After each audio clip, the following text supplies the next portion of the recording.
Good afternoon, ladies and gentlemen. From the topic, it might seem like we're going to divulge quite a bit in the discussion around sustainability.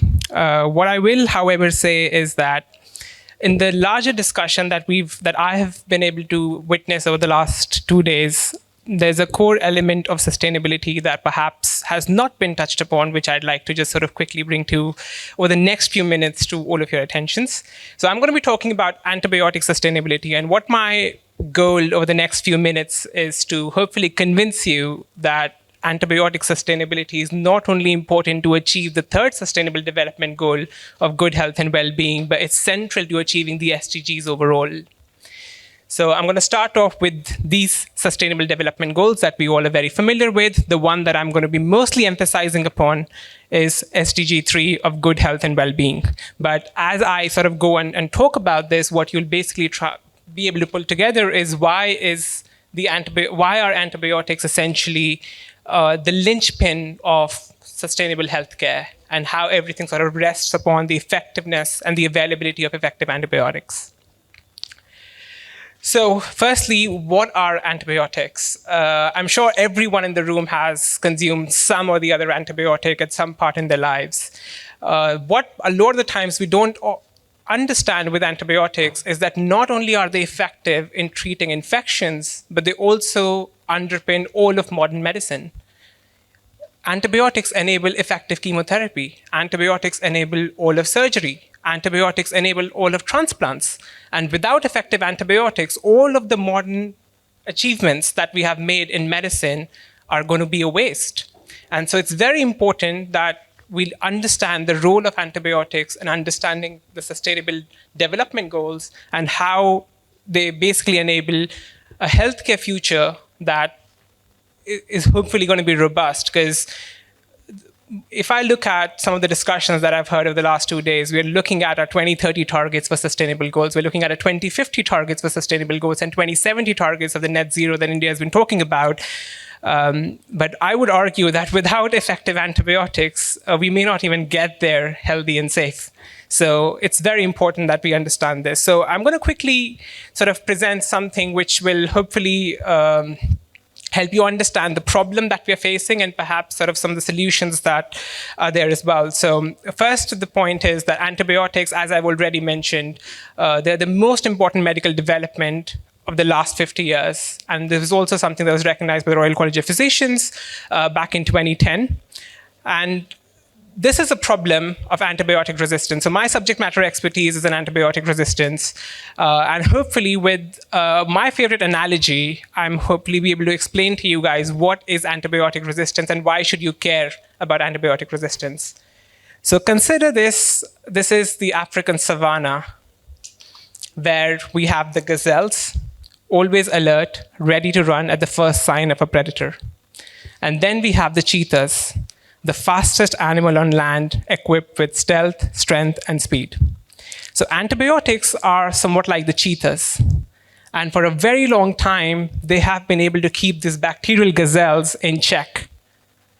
But what happens when these gazelles become more agile, they become faster, or they learn to hide better? Well, they start evading the cheetahs. And that's exactly the problem that we're facing within the antibiotic industry. That our antibiotics, when they're exposed to bacteria, the most vulnerable bacteria die, but the ones that have slightest of genetic variations that give them what we call survival of the fittest, the Darwinian theory, the principle of natural selection and survival of the fittest. So the ones that have the slightest genetic mutations, they continue to evolve. And not only do they pass the genetic variations to their offsprings, but they also pass it along to other organisms. And that creates a challenge of antibiotic resistance. So just to put some numbers to this, how big is this issue? Why am I talking about this in the sustainability conclave? So some of this might be surprising. 4.95 million deaths were associated with bacterial resistance. Just to put it into context, this is more deaths that were associated with COVID-19 pandemic for a given year. And this data is for 2019. Out of this 4.95 million deaths, 1.27 million deaths were directly attributed to bacterial resistance. And not only does this have grave consequences for the patients, it also has a huge economic impact. The Jim O'Neill report commissioned by the UK government estimates that if we do not treat bacterial resistance and if it's left unchecked, by 2050, we're going to wipe out $100 trillion from the global GDP. So it should not surprise you when I tell you that antibiotic resistance was one of the United Nations' 10 biggest threats facing humanity back in 2016. And just like always, it's often the case, the biggest problem of this threat, the burden of disease is highest in the regions that are least equipped to deal with this threat. In keeping with the G20s, we call them the Global South. But it's the low and middle income countries. These are the countries and these are the regions that often suffer disproportionately higher burden of antibiotic resistance. Why this is super important, we'll understand maybe once we understand why is the antibiotic market broken and why am I sort of going on and on about this one therapy area and how is this one therapy area different to pretty much everything else that happens within healthcare. And to understand that, I have this simple antibiotic innovation paradox. Now, on the top here, you have innovation. And innovation is basically what we call basic science. It's the fundamental belief that can we solve for new antibiotic innovation? Can we solve the science? Can we overcome the scientific and the medical challenges in terms of developing a novel antibiotic? And that deals with innovation. Then you have access, which is the second pillar. And that basically sort of governs, can we get the drug available to every patient who needs it? And so far, innovation and access, there is nothing specific to antibiotic industry. You would have, and you'd be right to say that these are two pillars which basically govern any other therapeutic development as well. But when it gets tricky is when you bring in the third pillar of sustainable use. Now, what sustainable use governs is it's an overarching set of principles that govern antibiotic stewardship. And what they essentially mean is that just like what we saw with antibiotic resistance, the more you use an antibiotic, the more chances the bacteria has to break the chemistry. So what that translates into actual daily clinical practice is that doctors don't want to use these novel antibiotics, and rightly so, because they know the more they use the drug, the higher the likelihood of the drug developing resistance. And that puts us at odds, because what it does is that if you use antibiotics sustainably, which we should, it restricts access. And if you restrict access, that undermines innovation. Because how do you convince a company or how do you convince a group of researchers to spend their entire lives developing a drug that no one's ever going to use? And that's the problem that we're facing within the antibiotic industry.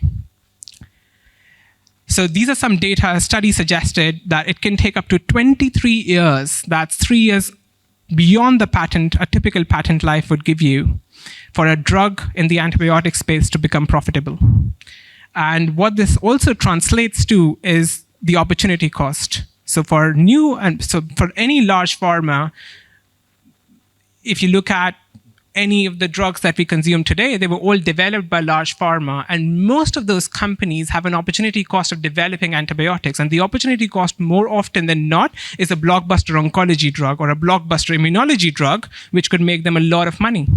And so it's not surprising to feel that a lot of these companies, most of these companies, in fact, have exited the space.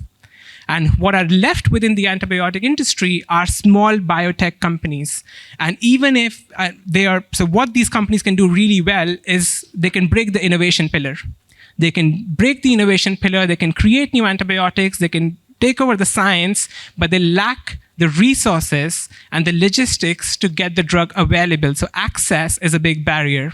And so it's a really worrying statistic that some of the latest drug approvals with the US FDA have come from companies which have solved the science. They've overcome the resistance barrier and the innovation barrier, developed new drugs, got FDA approval, and have eventually faced bankruptcy. Every single one of them without any exception over the past decade. And this is really, really concerning.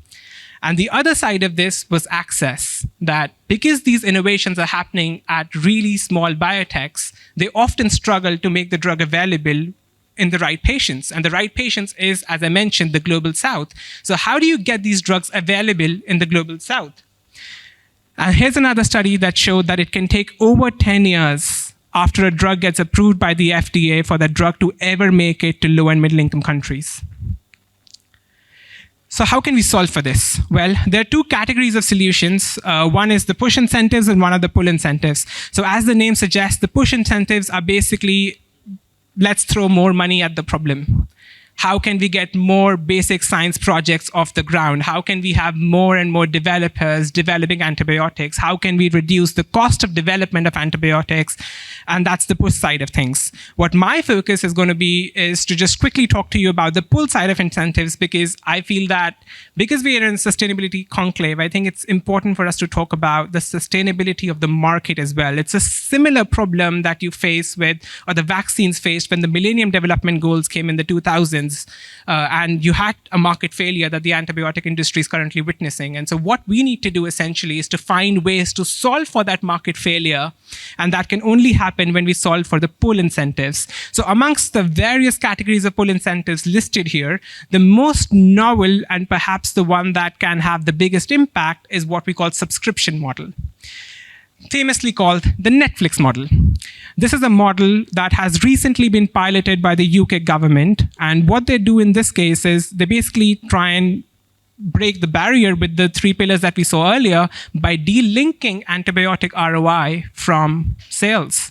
And so the way this works is they look at a new drug, they evaluate it against a bunch of parameters to understand what is the global utility of this drug. And then the UK comes forward and says, we're going to pay an annual fee just to keep the drug on the market, irrespective of how much this drug sells. And how much the UK pays is what they believe is the G20 share of what that drug is worth globally. And now they're basically advocating for other G20 members to come forward and pay their part of the G20 share. And that's how we can potentially create a sustainable model for antibiotics. So let's bring the issue closer to home.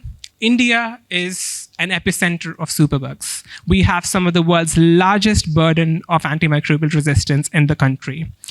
So much so that it is estimated by the World Bank that if we do not solve AMR, we could basically undermine the first sustainable development goal and put 28 million people into poverty.